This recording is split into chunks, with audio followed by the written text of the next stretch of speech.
Hamınızı salamlayıram, xoş gördük sizləri. Deməli, bugün şam yeməyi üçün sobada lülə kotlet hazırlayacağım və onu sizinlə bölüşmək istəyirəm. Bunun üçün məndə burada 500 qram mal əti var, 100 qram pidir, demək 2 çörəkdir, süddə biraz isladacağım onu, süddə tökmüşəm içinə. 3 soğandır, soğanı və çörəyi ət çəkindən keçirəcəm, amma çalışacağım ki, duru olmasın, quru olsunlar, yəni suyunu biraz sıxacam. 1 yumurta və duz istiyot. İndi soğanı və islanmış çörəkləri ət çəkəndən keçirdirəm ətimizin üstünə. Piyi də onlarla bir yerdə keçirəcəm. Deməli, çörəyi, soğanı və piyi çəkdik, yumurtamızı sındırdıq, duzumuzu, istiyotumuzu qatırıq. Hamınız bilirsiniz ki, lüləyə əslində piy ilə soğan çəkilir, çörək vurulmur, heç yumurta da vurulmur. Prosta bu indi ev üsulu deyək də, ev üsuludur. İndi bunu qəşəngcə qarışdıracağıq. Baxın, artıq ətimiz hazırdır. İndi bunu yarım saat xladilnikdə dinləndirməliyik. Qoyuruq xladilnikə.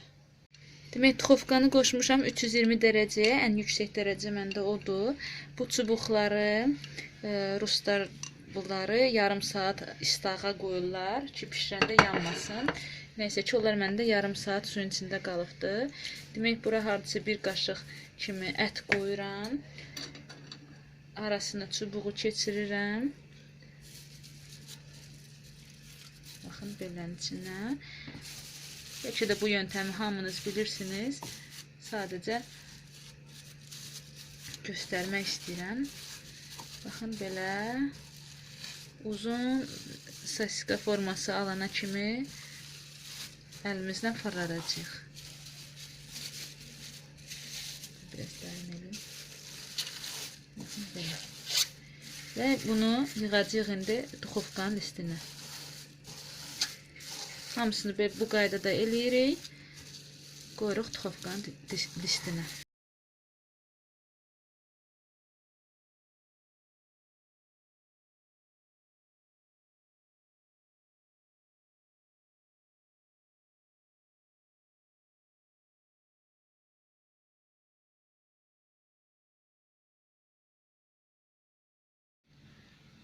Artıq lülələrimizin nətər bacardıq, hələncini hazırladıq, düzəltdik. İndi qoyuruq duxovkaya çox yüksək xodda pişməyə. Deməli, xanımlar, sobada tərəvəz kababı eləmək üçün ərzaqları yumuşam, hazırdırlar. Gördüyünüz, bilirsiniz, bunların hamısını siz bilirsiniz, demək ehtiyac yoxdur. Badımcan, demək, bıçağın ucu da yoxdur.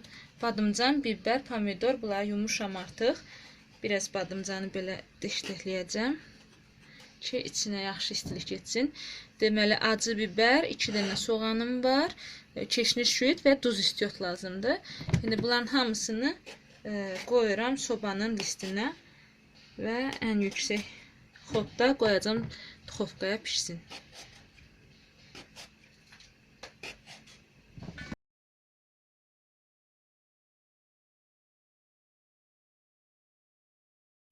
Tərəvəzlərimiz artıq pişdilər. İndi hamısının bircə-bircə qabığını soyacağıq, doğrayacağıq. Soyduqdan sonra göyərti və soğanı xırda-xırda doğramışıq, onun üstünə qatıb qarışdıracağıq.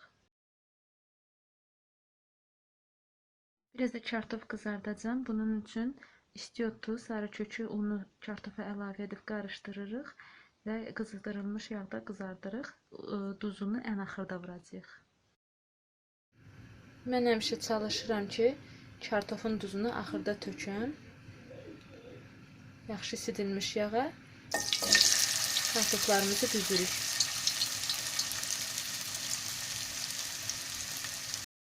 Artıq yeməyimiz hazırdır. Buyurun, sizlər də pişirin. İdeya olsun deyən bunu çəkdim videoya. Bəlkə indi lazımınız olar.